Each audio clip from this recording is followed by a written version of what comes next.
बंगाल में इतने सालों से रहने के बावजूद भी मैंने आज तक बंगाली गोद भराई नहीं देखी, लेकिन आज मैं अपनी दोस्त की देखने वाली हूँ गोद भराई। यहाँ मेरे दोस्तों के बच्चे हो रहे हैं और यहाँ मेरे खुद के अंदर का बच्चा छोटा का छोटा ही है, बड़ा ही नहीं हो।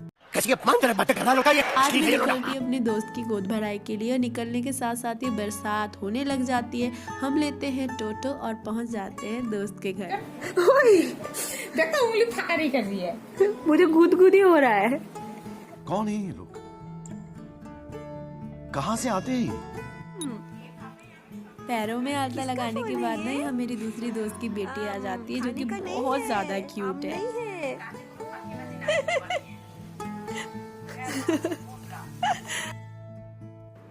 दोस्तों के साथ मस्ती और बच्चे के साथ खेलने के बाद अब बंगाली साथ की शुरुआत हो जाती है, यानी गोद भराई की शुरुआत हो जाती है। यहाँ वो मंदिर जाके आशीर्वाद लेती है भगवान का और देन उसे ले जाया जाता है रूम के अंदर। और यहाँ पे अब उसे गामछा दिया जाता है एंड उसके माथे को ढका जाता है। गामछा एक ट्रेडिशनल आप कह सकते हो कि बंगाली शादी में और इस तरीके की गोद भराई में वो लोग गामछा यूज़ करते हैं। बेसिकली टावल होता है, लेकिन मैंने बहुत से बंगाली शादियों में एंड इस तरीके के रीति रिवाजों में देखा है कि वो गामछे का यूज़ करते हैं। देन उसके बाद में गामछे में ही लपेट कर उसे फल, आलता, चूड़ी, बिंदी ये सब दिया जाता है। और उसके बाद में उसकी मम्मी उसे पान सुपारी देती है और कुछ पैसे देती है और उसे आशीर्वाद देती है।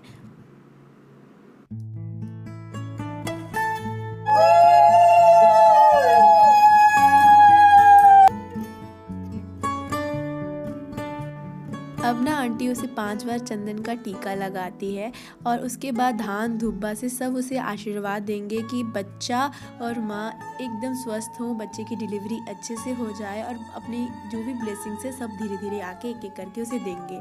यहाँ उसका मुंह लटका हुआ है क्योंकि उसको जोरों की भूख लगी है। पूजा करते करते 3 बज गए थे और सुबह से वो निर्जला व्रत में थी। यहाँ उनका ट्रेडिशनल है कि जो भी माँ है वो कुछ नहीं खा सकती। अब जिसका इंतज़ार था वो आ गया क्योंकि उसे बहुत भूख लगी थी। अब यहाँ पे ना 5 तरीके की मिठाइयाँ और बहुत सारा खाना धीरे धीरे सब आएंगे और उसकी आरती करेंगे और उसे थोड़ा थोड़ा करके सब खिलाएंगे। उसके बाद देखिए उसकी मम्मी सबसे पहले आती है, उसे पहले मिठाई खिलाती है। देन उसके बाद में ये जो खाना है वो खिलाती है और अपने आंचल से मुंह साफ़ करती है। ये आंचल से जो मुंह साफ़ करने वाला मूवमेंट था ना, मुझे बहुत ही ज़्यादा अच्छा लग रहा था क्योंकि जो भी लोग आ रहे थे उसे खिला रहे थे, आशीर्वाद दे रहे थे एंड फिर देन उसके बाद आंचल से, अपने आंचल से उसका मुँह साफ़ कर रहे थे।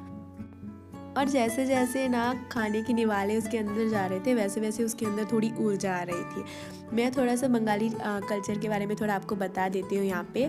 जैसे कि हम गोद भराई कहते हैं ना, तो बंगाल में ना गोद भराई को साद बोलते हैं, ठीक है। यहाँ पे जो भी उसने कपड़े पहने, साड़ी, गामछा, शाखा पौला, जो वाइट एंड रेड कलर का जो चूड़ी होती है उसे शाखा पौला बोलते हैं, वो सब कुछ न्यू पहना था उसने।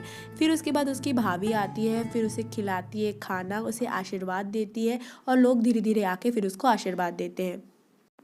आप लोग भी ना मेरी फ्रेंड और उसके बच्चे को बहुत सारा आशीर्वाद दीजिएगा।